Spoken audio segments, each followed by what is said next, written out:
ए सचिव बाबू मोर बर वृद्धावस्था पेंशन बनवा देतेगा। हाँ डोकरी दाई बनवा दे हुओ।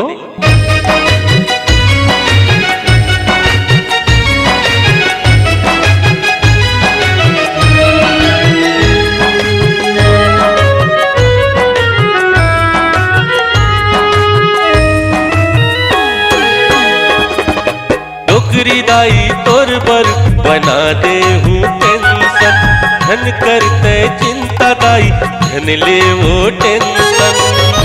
हमर काका अभी जिंदा है वो, हमर काका अभी जिंदा है वो,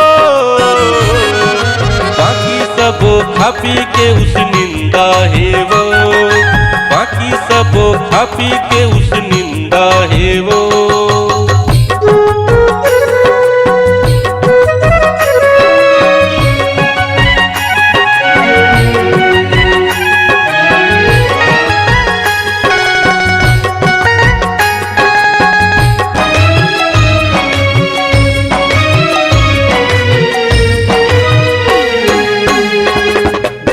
आठ के उम्र मदाई हो गे हच सियान वो, लड़का लोग तोर ऊपर देवत नहीं ध्यान वो।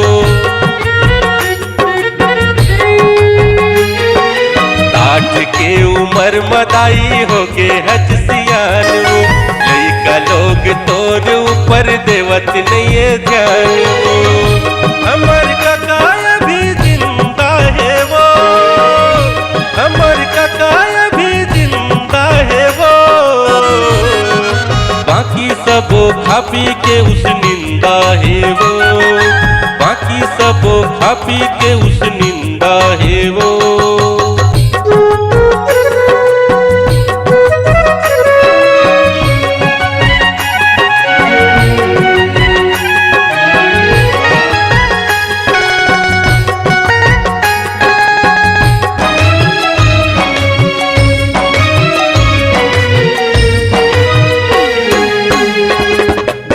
घर के राहत ले दाई करे तहाँ काम वो, बुढ़िया हो के कई के तोला समझत बेकार वो।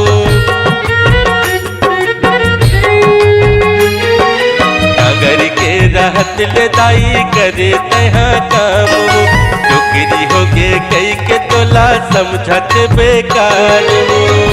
हमर काका अभी जिंदा है वो, हमर काका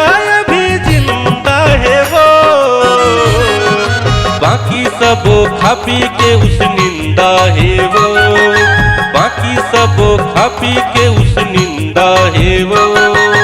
डोकरी दाई तोर बर बना दे हूँ पेंशन, धन करते चिंता दाई धन ले वो टेंशन, धन ले वो टेंशन, धन ले वो टेंशन, धन ले वो टेंशन।